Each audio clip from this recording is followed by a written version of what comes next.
الرحمن الرحيم عم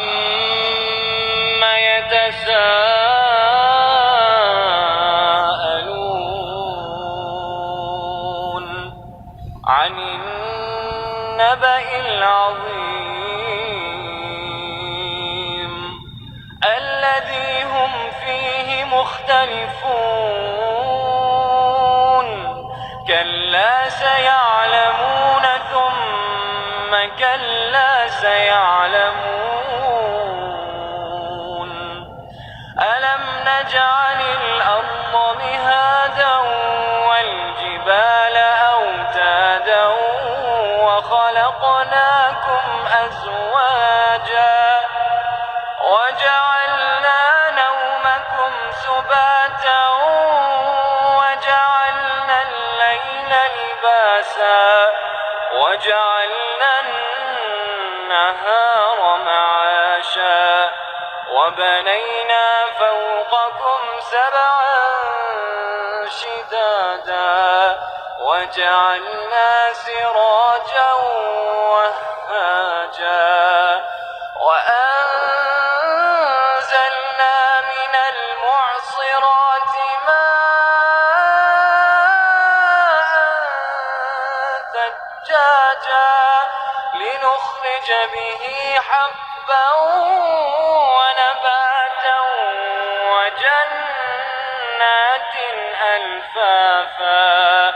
إن يوم الفصل كان ميقاتا يوم ينفخ في الصور فتأتون أفواجا وفتحت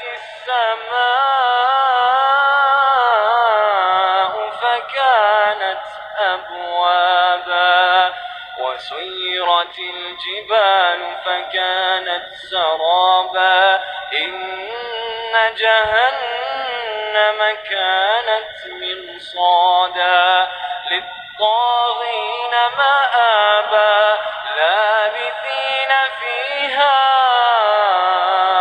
أحقابا لا يذوقون فيها بردا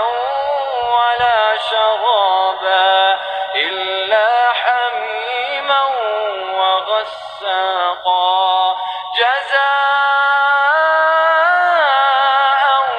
وفاقا إنهم كانوا لا يرجون حسابا وكذبوا بآياتنا كذابا وكل شيء أحصيناه كتابا فذوقوا فلن نزيدكم إلا عذابا إن للمتقين مفازا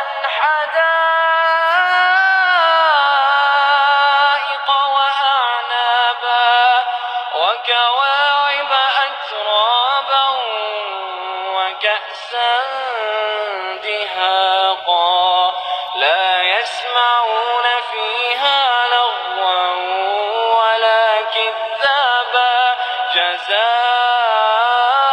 جزاء من ربك عطاء حسابا رب السماوات والأرض وما بينهما الرحمن لا يملكون منه خطابا يوم يقوم الروح والملائكة صفا لا يتكلمون إلا من أذن له الرحمن وقال صوابا ذلك اليوم الحق فمن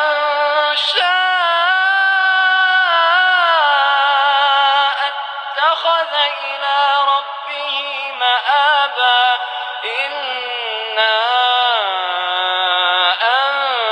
أنذرناكم عذابا قريبا يوم ينظر المرء ما قدمت يداه